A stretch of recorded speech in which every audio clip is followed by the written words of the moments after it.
आपको बता दें, रूस ने डोनेस्क में रूसी सेना ने यूक्रेन की आर्मी पर भीषण रॉकेट अटैक किया है और इस हमले की तस्वीरें भी सामने आई हैं। ये तस्वीरें आपके सामने हैं, किस कदर ये अटैक किया गया। रूस ने डोनेस्क में रूसी सेना ने यूक्रेन की आर्मी पर भीषण रॉकेट अटैक किया है और इस हमले की जो तस्वीरें वो आपके टीवी स्क्रीन पर है। देखिए, हमला बहुत ज़बरदस्त भीषण था क्योंकि रॉकेट से ये हमला किया गया है, बख्तरबंद गाड़ियों को निशाना बनाया गया है। ऐसे में कई यूक्रेन की जो सेना के वाहन हैं उनको निशाने पर लिया गया है। तो ज़बरदस्त तबाही का खौफनाक मंजर दिख रहा है। और कोर्स डोनेस्क के अलावा एक और तस्वीर निकलकर सामने आ रही है और एक खौफ से, जहां पर भी यूक्रेनी सेना पर जोरदार हमला हुआ। और ये बड़ी जानकारी मिल रही है कि कई ऐसे ठिकाने हैं यूक्रेनी सेना के जिन पर भीषण हमला किया गया और एक खौफ से ये तस्वीरें, इस हमले की तस्वीरें रूसी सेना की तरफ से ही जारी हुई है। एक तरफ कुर्स्क जो कि रूसी इलाका है, डोनेस्क, और साथ ही आपको बता दें और एक खौफ, ये वो इलाके हैं जो रूस के हैं, लेकिन यहां पर यूक्रेनी सेना ने अपने ठिकाने बना लिए थे। अब इन्हीं ठिकानों को रूसी सेना तबाह कर रही है।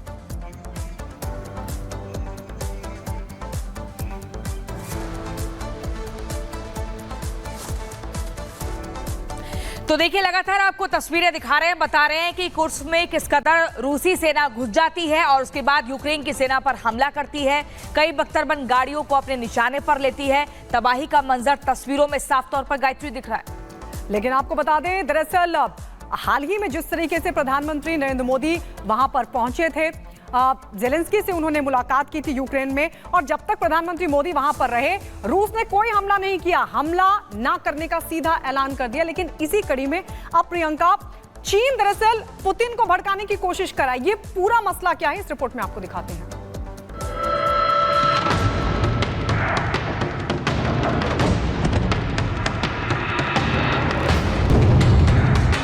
मोदी जैसे ही यूक्रेन से निकले, पुतिन ने ज़ेलेंस्की के गढ़ में तबाही मचाना शुरू कर दिया। कुर्स्क में अपने इलाके गंवाने के बाद से पुतिन के माथे पर खून सवार है। तभी तो रूसी सेना ने यूक्रेन के नेशनल डे पर गहरे जख्म दिए। ज़ेलेंस्की को लग रहा था कि कुर्स्क में बढ़त बनाकर वो रूस को झुका देंगे, लेकिन ऐसा नहीं हुआ और रूसी सेना ने एक के बाद एक ताबड़तोड़ हमले कर यूक्रेन में तबाही मचा दी। उससे पहले पुतिन ने सिक्योरिटी काउंटिंग की मीटिंग की अध्यक्षता की और आगे का प्लान बनाया। रूस के अटैक तब और बढ़ गए जब पीएम मोदी कीव से शांति का संदेश देकर रवाना हुए। रूस ने ऐलान किया था कि जब तक भारतीय प्रधानमंत्री वहां हैं, वो हमला नहीं करेगा। जब राष्ट्रपति पुतिन से मिला, मीडिया के सामने आंख से आंख मिला करके मैंने उनको कहा था कि ये युद्ध का समय नहीं है। किसी भी समस्या का समाधान रणभूमि में कभी भी नहीं होता है। मोदी युद्ध रुकवाने गए थे, मगर जिनपिंग जंग भड़काना चाहते हैं। तभी तो शांति की बात न करके वो रूस के साथ आकर खुले तौर पर क्या इस युद्ध में उतरना चाहता है? अगर नहीं तो फिर ये तस्वीरें क्यों आई हैं? चीन की सेना का एक प्रतिनिधि मंडल क्यों मॉस्को पहुंचा था? रूस और चीन की आर्मी साथ आकर क्या कोई बड़ा ऑपरेशन प्लान कर रही है?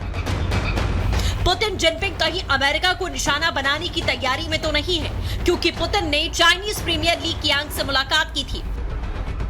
रूस और चीन दोनों के ही दुश्मनों के साथ अमेरिका खड़ा है। इसका सबूत एक बार यूक्रेन से सामने आया है।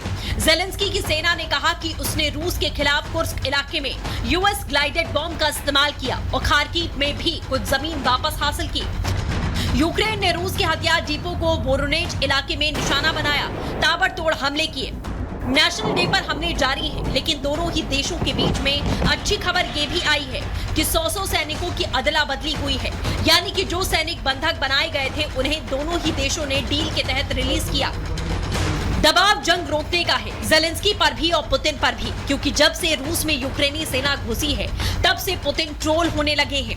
कई रूसी लोग उनकी युद्ध नीतियों को नाकाम बताकर इस्तीफा मांग रहे हैं। हालांकि कुर्स्क के बदले रूस ने यूक्रेन के एक शहर को अपने कब्जे में लिया, मगर ज़ेलेंस्की ने मोदी समेत दुनिया से ये मांग कर दी कि रूस से तेल न खरीदा जाए। रूस का तेल नहीं बिकेगा तो जंग रोकने को मजबूर होगा। तो क्या मोदी के संदेश का असर देखने को मिल रहा है? Bureau report, Republic Bharat. और इस बीच आपको बता दें कि इजराइल और हिजबुल्लाह के बीच अब ये जो युद्ध है और तेज हो गया है, क्योंकि इजराइल के जो उत्तरी इलाका है यानी उत्तरी इजराइल में हिजबुल्लाह ने भीषण अटैक किया है। और वहीं आपको बता दें आईडीएफ ने भी लेबनान में हिजबुल्लाह के कई शहरों पर लगातार अटैक किया है, बमबारी की है। लेकिन जो उत्तरी इजराइल में हमला हुआ है उसकी तस्वीरें देखकर कोई भी चौंक जाएगा। एक नहीं दो नहीं बल्कि ताबड़तोड़ रॉकेट अटैक किए, जिसके बाद आग की लपटें, धुएं का गुब्बार तस्वीरों में देखा गया है। इस रिपोर्ट में देखिए।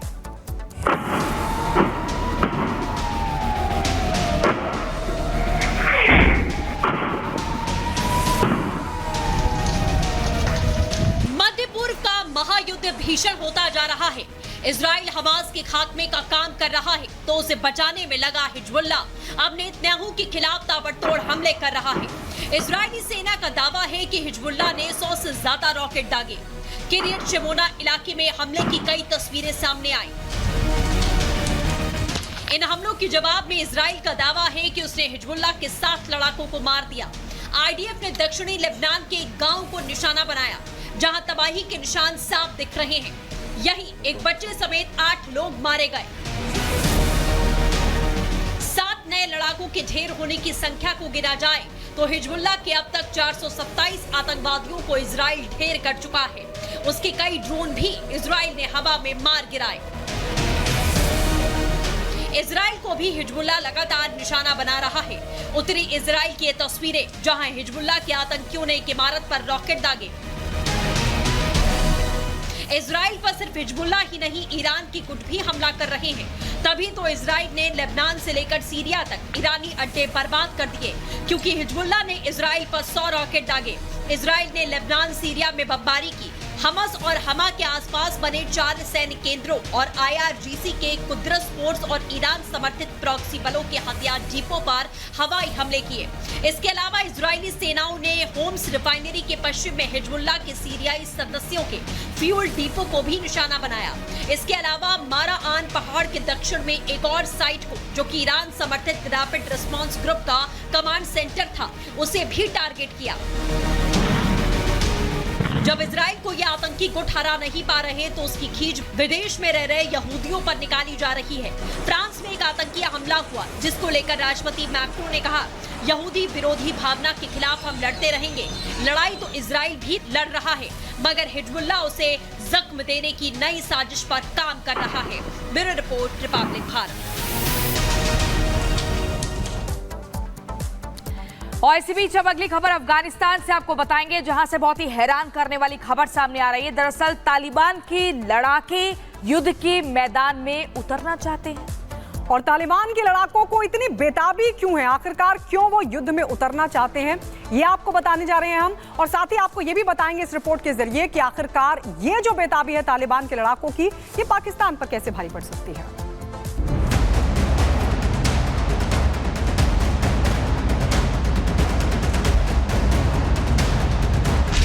तालिबान की बोरियत, क्या बढ़ेगी पाकिस्तान की आफत। नया युद्ध छिड़ेगा, क्या तालिबान फिर से जंग लड़ेगा। बैठे बैठे क्या करें, करना है कुछ काम, शुरू करो युद्ध लेकर तालिबान का नाम। यह जंगी अंताक्षरी इन दिनों तालिबानी लड़ाकों की जुबान पर खूब छाई हुई है, क्योंकि उन्हें लड़ना है, जंग करनी है, मरना मारना है, कैसे नहीं पता, बस युद्ध करना है। क्योंकि ऑफिस में बैठे बैठे वो बोर हो चुके हैं, उनके हथियार धूल खा रहे हैं और हाथ ट्रिगर दबाने को बेताब हैं। तालिबानी युद्ध को तरस रहे हैं, तो क्या अब पाकिस्तान पर कोई बड़ी आफत आने वाली है। खूंखार तालिबानी लड़ाके क्या शहबाज के मुल्क पर बड़ा हमला करने वाले हैं, बताएंगे क्यों। लेकिन पहले जान लीजिए कि तालिबान का जंगी प्रेम एक बार फिर क्यों जाग गया है। क्योंकि वो बैठे बैठे परेशान हो गए हैं। आप और हमें अगर फुर्सत मिले तो हम शांति चाहेंगे, लेकिन अफगानिस्तान की सत्ता पर काबिज तालिबान के लड़ाके जंग चाहते हैं। 9 to 5 दफ्तर में काम कर कर के तालिबानी बोर होने लगे हैं। बंदूक, मोर्टार और बम चलाने वाले लड़ाकों को कागज कलम चलाने में अब बोरियत महसूस होने लगी है। और ये बात हम नहीं, 3 साल पहले अफगानी सत्ता पर कब्जा करने वाले तालिबान ने खुद कही है। ब्रिटिश मीडिया से बात करते हुए एक खूंखार तालिबानी लड़ाका रह चुके और मौजूदा अफगान सरकार में प्रवक्ता मुल्ला जनान ने कहा है, 3 साल से दफ्तर में काम कर करके हम बोर होने लगे हैं। हम लोग जंग के लिए बने हैं, डेस्क पर काम करने के लिए नहीं। युद्ध का एक अलग रोमांच था, पर यहाँ यानी दफ्तर में काम करके कोई मजा नहीं आ रहा है। हमें दफ्तर में नहीं बैठना है, हम जंग लड़ना चाहते हैं। अफगानिस्तान के ही पंजशीर या फिर फिलिस्तीन में हमें लड़ने के लिए भेज देना चाहिए। करीब 2 दशक के संघर्ष के बाद अफगानिस्तान में तालिबानी शासन की वापसी हुई। ऐसे में जंग में महारत हासिल करने वाले लड़ाकों का दफ्तर की नौकरी में मन नहीं लग रहा है। लंबे संघर्ष के बाद मिली शांति उन्हें रास भी नहीं आ रही है। लेकिन तालिबान के इस बयान ने पाकिस्तान के होश उड़ा दिए हैं, क्योंकि पाकिस्तान और अफगानिस्तान की बॉर्डर पर तोरखम इलाके में दोनों के बीच जंग के हालात बने हुए हैं और युद्ध के लिए भरे बैठे तालिबानी लड़ाके कहीं हमला ना कर दें। सोशल मीडिया पर मुल्ला जनान के बयान पर कमेंट करते हुए लोग कह भी रहे हैं कि अगर बोर हो रहे हो तो पाकिस्तान पर हमला कर दो, पाकिस्तान पर कब्जा कर लो। खबरदार पाकिस्तानियों, कहीं तालिबानियों की बोरियत तुम पर भारी ना पड़ जाए। Bureau report, Republic Bharat.